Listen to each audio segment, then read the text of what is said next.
Hello दोस्त, quick revision for BPSC के लिए आपका 5 टॉपिक कंप्लीट होने वाला है, जहां से क्वेश्चन आने की पूरी संभावना है। और आप लोग चैनल पर नए हैं तो चैनल को ज़रूर सब्सक्राइब करें, क्योंकि वीडियो अपलोड करते के साथ आपके पास चले जाएं। तो चलिए वीडियो को शुरू करते हैं। 5 से 10 मिनट में समाप्त करने वाले हैं। देखते हैं मौर्य वंश की स्थापना किसने किया। तो चंद्रगुप्त मौर्य। कौन? चंद्रगुप्त मौर्य। किसका? मौर्य वंश का। ओके।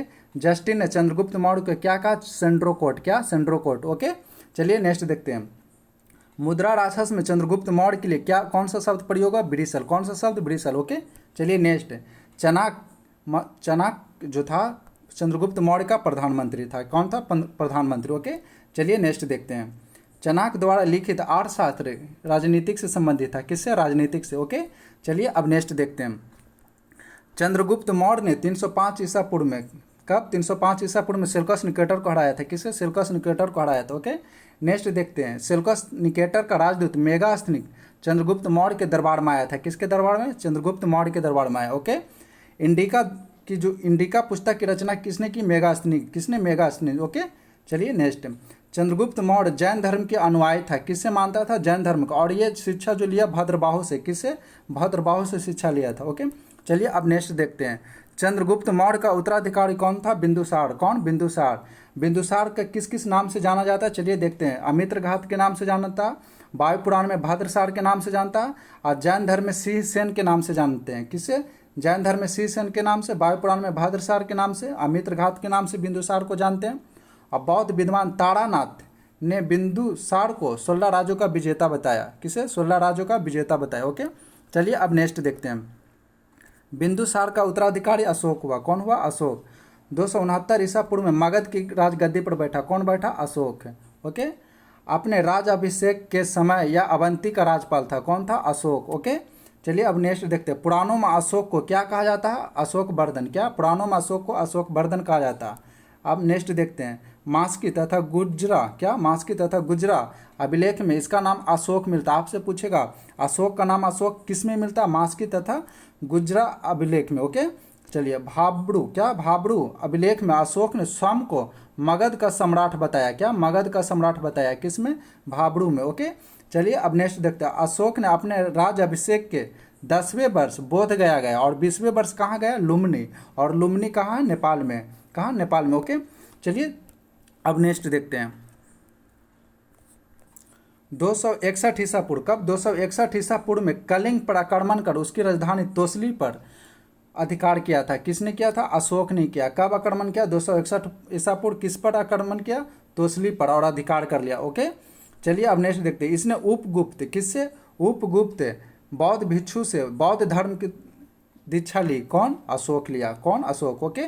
चलिए नेक्स्ट देखते हैं। इसका सबसे लंबा एवं सबसे छोटा अभिलेख को देखते हैं। तो सबसे लंबा 7वां हो गया, और सबसे छोटा कौन हो गया? रूमीदेई। कौन? रूमीदेई। ओके। चलिए नेक्स्ट देखते हैं। अशोक के समय, क्या? अशोक के समय मौर्य साम्राज्य में प्रांतों की संख्या कितनी थी? 5। प्रांत की संख्या कितनी थी? 5। ओके। चलिए नेक्स्ट।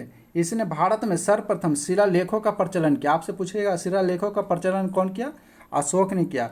कौन कौन सी भाषा में किया? Brahmi, Kharosthi, Greek, Aramaic. कौन कौन? ब्राह्मी, खरोष्टी, ग्रीक, अरमाई। ओके। चलिए अब नेक्स्ट देखते हैं। अशोक के पहले शिलालेख में, क्या? अशोक के पहले शिलालेख में पशु बलि की निंदा की गई। किसका? पशु बलि की निंदा। किसमें? पहले शिलालेख में। ओके। चलिए नेक्स्ट देखते हैं। वहीं 6ठे शिलालेख में आत्मनियंत्रण, किसका? आत्मनियंत्रण का शिक्षा दी गई। अशोक के जो शिलालेख था 6ठा, उसमें आत्मनियंत्रण की दीक्षा दी गई। ओके। और मौर्य वंश ने लगभग 137 वर्ष, कब? 137 वर्ष तक शासन किया। ओके। चलिए अब नेक्स्ट देखते हैं। एकदम आराम से देखेंगे, आपका 5 टॉपिक कंप्लीट करने वाले हैं। तो चलिए नेक्स्ट देखते हैं। कुषाण वंश का संस्थापक कौन है? कुजुल कटफिसेस। कौन? कुजुल कटफिसेस। ओके। कुषाण वंश का सबसे प्रतापी राजा कौन था? कनिष्क। इसने प्रारंभिक राजधानी पुरुषपुर तथा दूसरे राजधानी कौन? मथुरा को बनाया। किसको? मथुरा को। ओके। अब चलिए देखते हैं नेक्स्ट। इसने 78 ईसा पूर्व, कब? 78 ईस्वी में, याद रखेगा ईसा पूर्व नहीं, 78 ईस्वी में शक संवत की शुरुआत की, जिसका प्रयोग वर्तमान में भारत सरकार द्वारा किया जाता। किसका? शक संवत का। ओके। चलिए अब नेक्स्ट देखते हैं। इसके दरबार में, किसके दरबार में? कनिष्क के दरबार में आयुर्वेद के विद्वान चरक रहते थे। चरक किसके दरबार में रहते थे? कनिष्क के दरबार में। ओके। बुद्ध चरित्र की रचना अश्वघोष ने की, जो कनिष्क के दरबार में रहता था। आपसे पूछेगा बुद्ध चरित्र की रचना किसने किया, अश्वघोष, और किसके दरबार में रहता था, कनिष्क। ओके, चलिए नेक्स्ट देखते हैं। गंधार शैली एवं मथुरा शैली, क्या गंधार शैली एवं मथुरा शैली का सर्वाधिक जो विकास हुआ किसके समय में हुआ, कनिष्क के समय में। ओके, चलिए नेक्स्ट, प्रसिद्ध रेशम मार्ग, बहुत इंपॉर्टेंट है, VVI इसे लगा दीजिए। प्रसिद्ध रेशम मार्ग का प्रारंभ कनिष्क ने करवाया, कौन, कनिष्क ने करवाया। ओके, चलिए अब नेक्स्ट देखते हैं। कुषाण वंश के समय, क्या कुषाण वंश के समय सर्वप्रथम बुद्ध की खड़ी प्रतिमा, याद रखिएगा, जो खड़ी प्रतिमा आपसे पूछेगा किसके शासन काल में हुआ, तो ये कनिष्क के समय, किसके, कनिष्क के समय और कुषाण। ओके, चलिए नेक्स्ट, कुषाण काल में सर्वाधिक विकास जो हुआ वास्तुकला के क्षेत्र में हुआ, किस कला के, वास्तुकला के क्षेत्र में हुआ, किसमें, कनिष्क। ओके, अब नेक्स्ट देखते हैं गुप्त वंश। तो गुप्त वंश का संस्थापक कौन है, श्रीगुप्त, कौन, श्रीगुप्त। ओके, गुप्त वंश का प्रथम महान सम्राट तो चंद्रगुप्त प्रथम, कौन, चंद्रगुप्त प्रथम। इसने महाराज धीराज की उपाधि धारण की, कौन, चंद्रगुप्त प्रथम। और इसने गुप्त संवत, आपसे पूछे एक बार दरोगा मेंस में आया हुआ क्वेश्चन, गुप्त संवत किसने किया शुरुआत, तो चंद्रगुप्त प्रथम। ओके, चलिए नेक्स्ट देखते हैं। चंद्रगुप्त प्रथम का उत्तराधिकारी समुद्रगुप्त हुआ, चंद्रगुप्त प्रथम का उत्तराधिकारी समुद्रगुप्त। ओके, चलिए नेक्स्ट देखते हैं। इसने भारत को, क्या, इसे भारत का नेपोलियन तथा कविराज कहा जाता है, किसे कहा जाता है, समुद्रगुप्त। क्या क्या कहा जाता है, एक बार देख लेते हैं। भारत का नेपोलियन और कविराज के नाम से जानते हैं, किसे, समुद्रगुप्त को। ओके, चलिए इसे परम भागवत की भी उपाधि धारण की, समुद्रगुप्त ने परम भागवत की भी उपाधि धारण की। ओके, चलिए नेक्स्ट देखते हैं। इसके दरबार में प्रसिद्ध कवि हरिसेन, आपसे पूछेगा हरिसेन किसके दरबार में रहते थे, समुद्रगुप्त के दरबार में। ओके, चलिए नेक्स्ट, समुद्रगुप्त का उत्तराधिकारी चंद्रगुप्त द्वितीय हुआ, कौन, चंद्रगुप्त द्वितीय हुआ, याद रखिएगा। इसके शासनकाल में फायान आया, आपसे पूछेगा फायान किसके शासनकाल में आया, चंद्रगुप्त द्वितीय। ओके, चलिए अब नेक्स्ट देखते हैं। इसके दरबार में कालिदास, धन्वंतरी, वाराहमिहिर जैसे विद्वान रहते थे। ओके, चंद्रगुप्त द्वितीय के काल में। चंद्रगुप्त द्वितीय का उत्तराधिकारी कौन हुआ, कुमारगुप्त, कौन, कुमारगुप्त। ओके, ऐसे नालंदा विश्वविद्यालय की स्थापना किया, कौन, कुमारगुप्त ने नालंदा विश्वविद्यालय की स्थापना की, बहुत इंपॉर्टेंट है, याद रखिएगा। प्रसिद्ध सुदर्शन झील, क्या, प्रसिद्ध सुदर्शन झील का पुनरुद्धार कौन किया, स्कंदगुप्त, कौन, स्कंदगुप्त। ओके, चलिए नेक्स्ट देखते हैं। अंतिम गुप्त शासक, आपसे पूछेगा अंतिम गुप्त शासक कौन था, विष्णुगुप्त, कौन, विष्णुगुप्त। आई होप यहाँ तक क्लियर हो गया। चलिए अब नेक्स्ट देखते हैं। पल्लव वंश का संस्थापक तो कौन है, श्री विष्णु। आपसे पूछेगा पल्लव वंश का संस्थापक तो क्या, श्री विष्णु। इस वंश पल्लव वंश की राजधानी कांचीपुरम, कहाँ, कांचीपुरम। ओके, और मत विलास प्रसन्न, क्या, मत विलास प्रसन्न की लेखक कौन, महेंद्र वर्मन प्रथम, कौन, महेंद्र वर्मन प्रथम है। ओके, अब महाबलीपुरम के एकाश्म रथ, या इसे एकाश्म या रथ मंदिर भी कहा जाता है, किसे, महाबलीपुरम का जो मंदिर है, तो इसका निर्माण कौन किया था, नरसिंह वर्मन प्रथम, कौन, नरसिंह वर्मन प्रथम।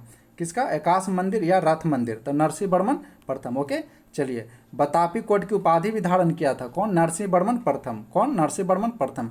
चलिए अब नेक्स्ट देखते हैं।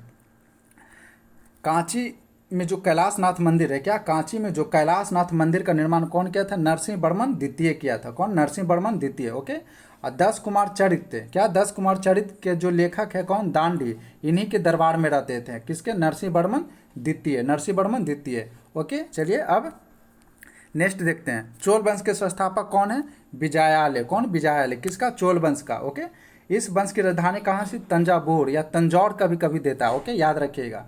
इस वंश के शासन राजराज प्रथम ने पहली बार श्रीलंका पर आक्रमण किया। आपसे पूछेगा श्रीलंका पर सर्वप्रथम किसने आक्रमण किया, राजराज प्रथम। ओके, चलिए नेक्स्ट देखते हैं। इस साम्राज्य का सर्वाधिक विस्तार, आपसे पूछेगा सर्वाधिक विस्तार किसके शासनकाल में हुआ, राजेंद्र प्रथम के शासनकाल में। ओके, राजेंद्र प्रथम ने गंगाई कोड चोलम की उपाधि धारण की, किसका, गंगाई कोड चोल। ओके, स्थानीय स्वशासन, क्या, स्थानीय स्वशासन इसी वंश, किसके, चोल वंश के समय हुआ, क्या, स्थानीय स्वशासन। ओके, याद रखिएगा, स्थानीय स्वशासन। चलिए अब नेक्स्ट देखते हैं। प्रसिद्ध नटराज, क्या, प्रसिद्ध नटराज जो मूर्ति है चोल वंश के समय ही संबंधित है, किससे, चोल वंश, नटराज मूर्ति चोल वंश। ओके, चलिए नेक्स्ट देखते हैं।